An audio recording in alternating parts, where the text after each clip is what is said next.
ஒரு நாள் என்ன பண்ணுறாருன்னு பார்த்தீங்கன்னா, நைட்டு தூங்கிட்டு இருக்காரு. விடிஞ்சிருச்சுங்கிற மாதிரி நினச்சிட்டு அவர் எப்பொழுது மாதிரி பால் சைக்கிள் எடுத்துக்கிட்டு ஒரு கிராமத்துலேருந்து பக்கத்தில் இருக்கிற ஒரு கிராமத்துக்கு பால் குடத்தெல்லாம் கட்டிக்கிட்டு போயிருக்காருங்க.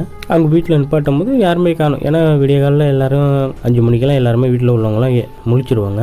அன்னைக்குன்னு பார்த்து யாரும் முழிக்கலை. சரி லேட்டாக தூங்கிட்டு இருக்காங்கங்கிற மாதிரி இவரும் கண்ணையனும் நினச்சிக்கிட்டு அந்த மாட்டு கொட்டாயில் பார்த்தீங்கன்னா ஒரு விளக்கு இருக்கும். அந்த விளக்கை கொளுத்தி வெளிச்சத்துக்கு மாடு கறந்துட்டு வந்துடுவாருங்க.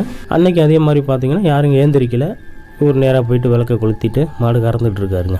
மாடு கறந்துக்கிட்டு இருக்கும் பொழுது இந்த வெளிச்சத்தில் பார்க்கும் பொழுது ஒரு பொண்ணு ஒன்று அங்கே நிற்கிதுங்க.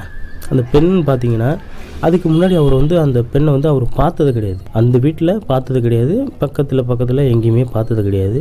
அந்த பெண்ணு பார்த்தீங்கன்னா அவ்வளோ அழகாக இருக்குது பார்க்க. மயங்கி போகிற அளவுக்கு இருந்திருக்குங்க அந்த அழகு. சரி நம்ம வேலையை பார்ப்போங்கிற மாதிரி பால்